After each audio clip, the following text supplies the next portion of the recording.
அஸ்ஸலாமு அலைக்கும் வரஹ்மத்துல்லாஹி வபரகாத்துஹு. எல்லா புகழும் அகிலங்களின் இறைவனாகிய வல்ல ரஹ்மான் அல்லாஹுக்கே உரித்தாகட்டும். அல்லாஹுடைய இறுதி தூதர் நபிகள் நாயகம் ஸல்லல்லாஹு அலைஹி வஸல்லம் அவர்கள் மீதும் அவர்களுடைய குடும்பத்தார்கள் மீதும் அவர்களை பின்பற்றிய அத்துணை நல்ல மனிதர்கள் மீதும் குறிப்பாக சுபுகுடைய தொழுகையை ஜமாத்தோடு நிறைவேற்றிவிட்டு இந்த மார்க்க சொற்பொழிவு நிகழ்ச்சியிலே பங்கெடுத்திருக்கக்கூடிய உங்கள் அனைவர் மீதும் அல்லாஹுடைய சாந்தியும் சமாதானமும் என்றென்றும் நிலவட்டுமாக என்று அல்லாஹ்விடத்திலே பிரார்த்தித்தவனாக இந்த சிறிய உரையை ஆரம்பம் செய்கின்றேன். கண்ணியத்திற்குரிய சகோதரிகளே, கால சூழ்நிலைகளை பொறுத்த வரைக்கும் அவ்வப்போது மாறி மாறி வரக்கூடிய ஒரு நிலையில் இருக்கின்றது. இந்த கால சூழலை மாற்றக்கூடியவன் அல்லாஹ். எந்த நேரத்தில் என்ன நடக்கும் என்பது அவனுக்கு மட்டும்தான் தெரியும்.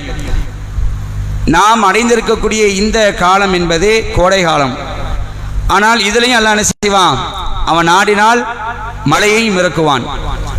அந்த அடிப்படையில் தான் கடந்த பல மாதங்களாக கடுமையான வெயில் உஷ்ணம் தாக்கத்தில் நாம் இருந்து கொண்டிருக்கக்கூடிய நிலையில் அல்லாஹ் ரப்பல் ஆலமீன் குறிப்பாக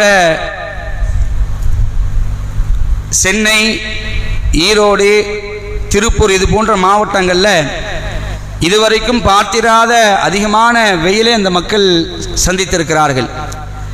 கடுமையான வெயில், தண்ணி பஞ்சம், தங்களால் தாக்கு பிடிக்க முடியவில்லை என்ற ஒரு நிலைக்கு வந்த பிறகு நபிகள் நாயகம் ஸல்லல்லாஹு அலைஹி வஸல்லம் அவர்கள் காட்டி தந்த வழிமுறையை மழை தொழுகை, அல்லாஹ்விடத்தில் மழைக்காக வேண்டி செய்யலாம், பிரார்த்தனை செய்யலாம் என்ற அடிப்படையில் மழை தொழுகையும் நிறைவேற்றினார்கள். அதே போன்று நாமும் மழை தொழுகை வைக்க வேண்டுமோ என்ற ஒரு நிலையில் இருக்கக்கூடிய நேரத்தில் அல்லாஹ் ரப்பல் ஆலமீன் அப்படியே அது கால சூழல் அப்படி மாற்றுறான். இப்போ அல்லாஹ்வுடைய கிருபையினால் மிதமான ஒரு மழை பெய்து கொண்டிருக்கிறது. இது நமக்கு மனசுக்கு சந்தோஷத்தையும் ஒரு புத்துணர்ச்சியும் தருகிறது. என்றாலும் இந்த மழை விஷயத்தில் நாம் எது மாதிரியான நிலையை எடுக்க வேண்டும், அதை திருமறை குர்ஆனும் அல்லாஹ்வுடைய தூதர் ஸல்லல்லாஹு அலைஹி வஸல்லம் போதனையும் நமக்கு தெளிவாக கற்றுத்தருகிறது. பொதுவாக மழையை பற்றி அல்லாஹ் திருமறை குர்ஆனில் பல இடங்களில் பேசுகிறான். மழை என்பது மிகப்பெரிய அருள். மழை இல்லைன்னா இல்லை, உயிரே வாழ முடியாதுங்கிற அளவுக்கு போயிடும்.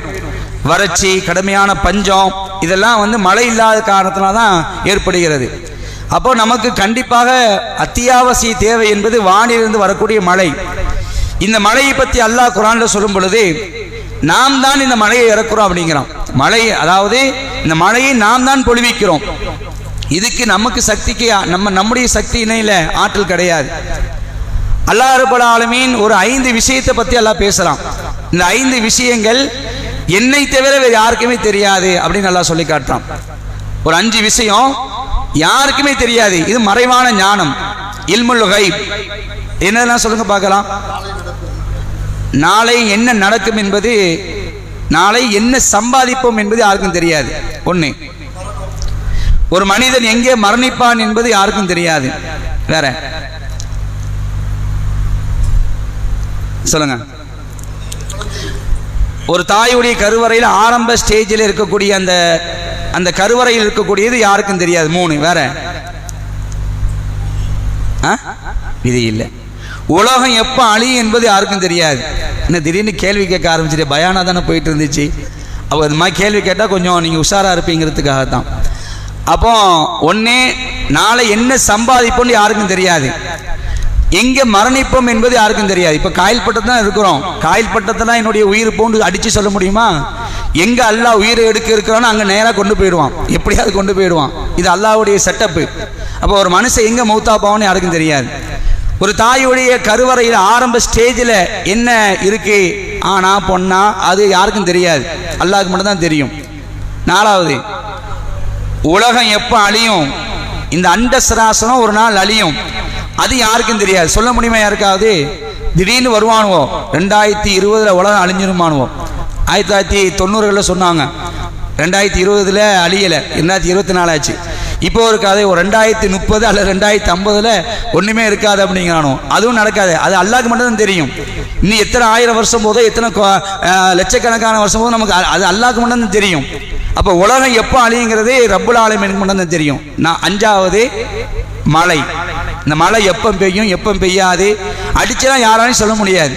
அப்போ வானிலை ஆராய்ச்சியாளர் சொல்கிறாங்களே அப்படின்னு நீங்கள் கேட்கலாம். அவங்க என்ன சொல்லுவாங்கன்னு சொன்னால் துல்லியமான சொல்ல முடியாது. மழை பெய்யும் பெய்யாமலும் இருக்கலாம், மிதமான மழை பெய்யும், லேசான மழை பெய்யும், காத்துடன் கூடிய மழை பெய்யும், இடியுடன் கூடிய மழை பெய்யும், சில நேரத்தில் மேகமூட்டமாக இருக்கும், சில நேரத்தில் வெளிச்சமாக இருக்கும். எல்லாத்தையும் சொல்லிடுவோம். எல்லாத்தையும் அது நம்ம தான் சொல்லிடலாமே, இருக்கா இல்லையா? அப்போ யாருக்கும் தெரியாது எங்கே பெய்யும் எப்போ பெய்யும், யாருக்கும் தெரியாது. அப்போ இந்த 5 விஷயத்தில் ஒன்று என்னது, மழை எப்போ பெய்யும் எப்போ பெய்யாதுங்கிறது அல்லாஹ்க்கு மட்டும் தான் தெரியும். அப்போ இதை ஃபஸ்ட் நம்ம உணரணும். ஏன்னா சில பேர் சொல்லுவாங்க அந்த நட்சத்திரத்தால் மழை பெய்யுது, இந்த நட்சத்திரத்தால் மழை பெய்யுதுலாம் சொல்லுவாங்க. அப்படிலாம் ஒன்றும் கிடையாது. அப்போ இது மாதிரியான ஒரு நிலையை இஸ்லாம் என்ன செய்கிறது, குர்ஆனில் அல்லாஹ் நமக்கு சொல்லி காட்டுறான். மழை எப்போ பெய்யும் பெய்யாதுங்கிறது ரப்புக்கு மட்டும் தான் தெரியும். இது ஃபஸ்ட்டு. அல்லாஹ் இந்த மழையை பற்றி குர்ஆனில் சொல்லும் பொழுது சூரத்து நஹ்ல் 16வது அத்தியாயத்தில் 10வது வசனத்தில் அல்லாஹ் பேசுகிறான். ஹுவல்லதி அன்ஸல மினஸ் ஸமாஇ மா, அவனே வானிலிருந்து மழையை இறக்கினான். அல்லாஹ் தான் இறக்குறான், வானத்திலிருந்து மழையை அல்லாஹ் தான் இறக்குறான். லக்கும் மின்ஹு ஷராபும் வ மின்ஹு ஷஜரும் ஃபீஹி துஸீமுன், அதில் உங்களுக்கு குடிநீரும் உண்டு, அதில் நீங்கள் மேய்ப்பதற்கான தாவரங்களும் உள்ளன. இந்த மலையில தான் என்ன செய்யுது, உயிரை நம்ம வாழ்றோம். இந்த மலையில தான் நாம குடிக்கக்கூடிய தண்ணி இருக்குது, நாம விளைவிக்கக்கூடிய தாவரங்கள் இருக்குது. மழை இல்லைன்னா எதுவுமே விளைவிக்க முடியாது. இது அல்லாஹ் குர்ஆன்ல சொல்றான். அதே மாதிரி இதே அத்தியாயத்தில் 65வது வசனத்தில் அல்லாஹ் பேசுறான். வல்லாஹு அன்ஸல மினஸ் ஸமாஇ மா, அல்லாஹ்வே வானிலிருந்து மழையை பொழிவித்து ஃபஅஹ்யா பிஹில் அர்த பஅத மௌத்திஹா, செத்த பூமியை அல்லாஹ் தான் உயிர்ப்பிக்கிறான். இறந்து கடந்த பூமியை இந்த மழையை இறக்குவது மூலமாக என்ன செய்யறான், உயிர்ப்பிக்கிறான். இன்ன ஃபீ ذلك لآية لقوم يسمعون, செவியேற்கும் மக்களுக்கு இதில் சான்று உள்ளது. இந்த வசனத்தை நீங்க கேட்டீங்கன்னா உங்களுக்கு என்ன இருக்கு, இதுல மிகப்பெரிய சான்றுகள் கிடைக்கும். ஆராயணும், சிந்திக்கணும் அப்படின்னு நினைச்சான். இந்த மழையை பத்தி இந்த வசனங்களை சொல்லி காட்டுறான். ஏராளமான இடங்கள் அல்ல மழையை பத்தி பேசுறான். மழைன்னு போட்டால் என்ன செய்யும், குர்ஆன்ல அப்படியே புடுன்னு ஆயத்து வந்து விடும், மழை மழை மழை மழைன்னு சொல்லிட்டு. அப்ப இந்த மழை பெய்யக்கூடிய நேரத்தில் இன்னொரு நிலையை நாம் என்ன செய்யணும், எடுக்க வேண்டியிருக்கு. என்ன செய்யணும், துவா செய்யக்கூடிய மக்களாக இருக்கணும். மழை பெஞ்ச உடனே என்ன செய்யணும், அல்லாஹ்விடத்துல கையேந்தி துவா செய்யணும். அதே நேரத்தில் மழை இல்லாவிட்டாலும் துவா செய்யணும், அதுக்கும் இருக்கு. அதே மாதிரி மழை ரொம்ப அளவுக்கு அதிகமாக பெய்யுது, அப்பவும் துவா செய்யணும். எல்லா நிலையிலுமே என்ன செய்யணும், அல்லாஹ்விடத்துல துவா செய்யக்கூடிய மக்களாக இருக்கணும். அல்லாஹ்வுடைய தூதர் ஸல்லல்லாஹு அலைஹி வஸல்லம் அவர்கள் உங்களுக்கு மழையே இல்லை, கடுமையான பஞ்சம் வெயில், இப்போ செஞ்சாங்களா மழை தொழுதாங்களா இல்லையா? அப்போ அந்த வழிமுறை நமக்கு கற்றுத்தராங்க ரசூலுல்லாஹ். சிம்பிளான துவா தான், அல்லாஹு மஸ்கினா அல்லாஹு மஸ்கினா அல்லாஹு மஸ்கினா. சொல்லுங்க பார்க்கலாம், அல்லாஹு மஸ்கினா அல்லாஹு மஸ்கினா. ஒரே வார்த்தை தான் 3 தடவை கையேந்து என்ன செய்யணும், துவா செய்யணும். அது தொழுகையில் கொஞ்சம் டிஃப்ரெண்டாக இருக்கும். இறைவா எங்களுக்கு மழையை இறக்குவாயாக, இறைவா எங்களுக்கு மழையை தருவாயாக அப்படிங்கிறது அந்த துவாவுடைய பொருளாக இருக்குது. இது மழை இல்லைன்னா அல்லாட்ட துவா செய்யணும். அதே இது மழை வந்துருச்சு, மழை பெய்யுது, இப்போ பெய்யுது, மழை பெஞ்சிட்டு இருக்குது, மிதமானவோ அது கொஞ்சம் நல்லவோ பெய்ஞ்சா வச்சிங்களேன். அப்போ இந்த நேரத்தில் நிச்சயம் ரசூலுல்லாஹ் நமக்கு துவா சொல்லித்தராங்க. அல்லாஹும்ம ஸய்யிபன் நாஃபியா, அல்லாஹும்ம ஸய்யிபன் நாஃபியா, இறைவா இந்த மழையை எங்களுக்கு பயனுள்ள மழையா நீ ஆக்கித்தாயா அல்லாஹ். அப்பவும் துவா பாருங்க. இஸ்லாம் வந்து எல்லா துறைகளிலுமே என்னென்னலாம் நீங்க அடைவீங்களோ அந்த நீங்க அடையக்கூடிய அந்த விஷயத்துல அல்லாஹ் நினைக்கிற மாதிரியே அல்லாஹ் என்ன செஞ்சிருக்கிறான், நமக்கு வாழ்க்கை செட்டப் ஆக்கி வச்சிருக்கிறான். எந்த துறையாக இருந்தாலும் சரி நீங்க பார்க்கலாம், காலையில் அடைஞ்சா மாலையில் அடைஞ்சா, தூங்க போகும்போது தூங்கி எழுஞ்ச உடனே, பாத்ரூம்குள்ளே போகும்போது பாத்ரூம் வெளியே வந்த உடனே, வியாபாரத்தை ஆரம்பிக்கும் போது, எந்த ஒரு நல்ல செயலாக இருந்தாலும் அதை ஆரம்பிக்கும் போது எல்லாத்திலையுமே அல்லாஹ் நினைக்கிற மாதிரி ரசூலுல்லாஹ் செஞ்சுக்கிறாங்க, நமக்கு ஆக்கி தந்திருக்கிறாங்க. அதான் இஸ்லாம் வந்து வாழ்க்கையே வணக்கமாக்கி தந்திருக்கு. வாழ்க்கையே என்னது, வணக்கம். இப்போ பள்ளிவாசலுக்குள்ளே வரீங்க, அப்பவும் அல்லாஹ் நினைக்கணும். பள்ளிவாசலுக்கு வெளியே போறீங்க, அப்பவும் அல்லாஹ் நினைக்கணும். இந்த மழை பெஞ்சிட்டு இருக்குது, அல்லாஹும்ம ஸய்யிபன் நாஃபியா, இறைவா எங்களுக்கு இந்த மழையை பயனுள்ள மழையாக நீ ஆக்கி தருவாயாக என்று இப்படி என்ன செய்யணும், துவா செய்யணும். இந்த செய்தி வந்து புகாரில் 1032வது செய்தியாக பதிவு செய்யப்பட்டிருக்கு. முதல்ல மழை வேண்டி துவா செய்யறதுக்கு அது 1013வது செய்தியாக புகாரில் பதிவு செய்யப்பட்டிருக்கு. அதே நேரத்தில் அடிக்குது, மழை கடுமையாக அடிக்குது, ஜோரா அடிக்குது, தாக்கு பிடிக்க முடியல. டிசம்பரில் பட்டமாக பாடி டிசம்பரில் அடிச்சாடி மழை பெஞ்சோன்னா அதான் ஞாபகம் வருது. டிசம்பர் 17 அப்படி ஞாபகம் வருது, அந்த சரியான மழை. அப்போ அது மாதிரி அளவுக்கு அதிகமாக மழை பெய்யும் போது என்ன செய்யணும்? அல்லாஹ்ட்ட துவா செய்யணும். அல்லாஹும்ம ஹவாலைனா வா அலா அலைனா. சொல்லுங்க, அல்லாஹும்ம ஹவாலைனா வா அலா அலைனா. இறைவா, எங்களின் சுற்றுப்புறங்களுக்கு இதை அனுப்பு. எத்தனையோ ஊர்கள் மழை இல்லாமல் பஞ்சத்திலையும் வறட்சிலையும் இருக்கிறாங்க. எங்களுக்கு இந்த மழை போதும். இதை வேற இடத்துக்கு என்ன செய்யலாம், நீ திருப்பி விடு. எங்களுக்கு கேடு தருவதாக இதை செஞ்சிடாத, ஆக்கிறாதே அல்லா என்று அளவுக்கு அதிகமாக மழை பெய்யும் போது என்ன செய்யணும்? இப்படி துவா செய்யணும். என்ன செய்யறாங்க? ரசூலுல்லாஹ் நமக்கு கற்றுத்தராங்க. இது புகாரில 933, 1015, 1020 போன்ற இலக்கங்களில் இந்த ஹதீஸ் பதிவு செய்யப்பட்டிருக்கு. அப்போ அன்புக்குரியவரே, மழை பெய்யும் பொழுது நாம் துவா செய்யணும். மழை இல்லாவிட்டாலும் அல்லாஹ்விடத்தை துவா செய்யணும். மழை அளவுக்கு அதிகமாக பெஞ்சாலும் நம்ம துவா செய்யணும். இப்போ அல்லாஹும்ம ஸய்யிபன் நாஃபியா, மழை பெஞ்ச உடனே என்ன செய்யுங்க?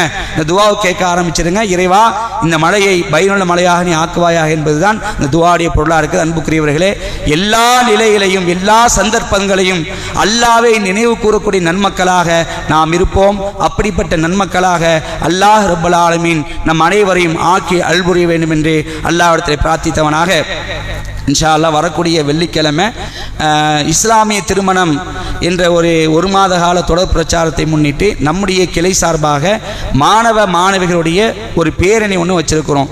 இஸ்லாமிய திருமணம் எப்படி நடக்கணும், இன்னைக்கு இருக்கக்கூடிய முஸ்லீம் சமுதாயம் திருமணத்தை எப்படி நடத்திட்டு இருக்கிறாங்க, அப்படி நடத்தினா நாளைக்கு மறுமையிலே ஜெயிக்க முடியுமா, அல்லாஹ்வுடைய அருள் நமக்கு கிடைக்குமா, அல்லாஹ்வுடைய பரக்கத்து கிடைக்குமா என்ற செய்தியெல்லாம் பொது மக்களுக்கு சொல்வதற்காக மதரசா மாணவ மாணவியுடைய பேரணி நடக்குது.